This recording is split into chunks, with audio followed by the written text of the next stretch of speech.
खबरदार याद गर्नु होला, सरकारलाई हामी भन्न चाहन्छौं, तपाईहरु कुनै तर्क र बहानामा निर्वाचनको मिति सार्ने दुस्साहस नगर्नु होला।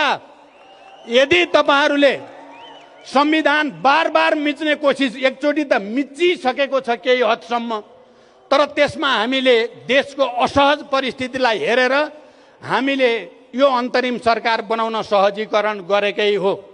तर यो सरकारले फेरि निर्वाचनको मिति सार्ने, यसलाई धकेल्ने काम गर्यो भने फेरि संविधान मिचिन्छ। यदि त्यसो गरियो भने हामी चुप लागेर बस्ने छैनौं।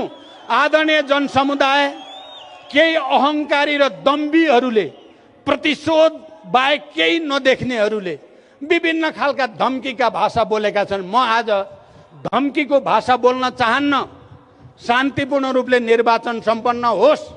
यदि त्यसो गरिएन भने नेपाली कम्युनिस्ट पार्टी अहिले धनगढीदेखि लमही, लमहीदेखि पोखरा, पोखरादेखि विराटनगर, विराटनगरदेखि एउटा ठुलो महासागरै उत्रे जस्तो भयो जनकपुर मधेस, अनि त्यसपछि सुर्खेत र आज काठमाडौँमा जनताको यो विशाल उपस्थिति, यसलाई खेलाची नठानियोस्।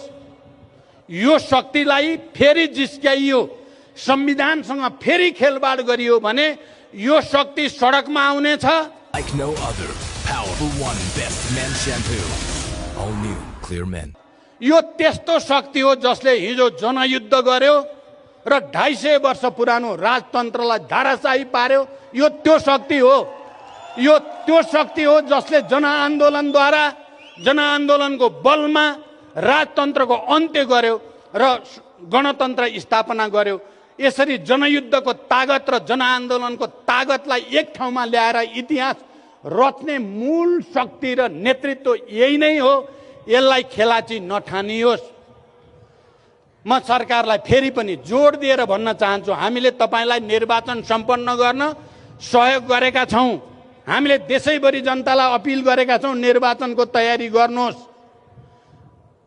हामीले पार्टीहरूलाई अपिल गरेका छौं, अर्को दिशातिर नसोच्नुहोस्, निर्वाचनमै केन्द्रित हौं। लोकतन्त्रको यो अभ्यासलाई हामीले असहज परिस्थिति भए पनि अगाडि बढाउँ।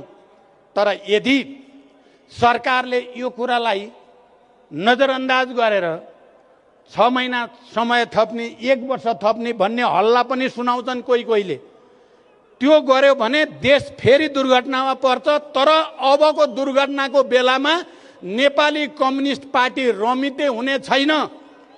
नेपाली कम्युनिस्ट पार्टी 77 जिल्ला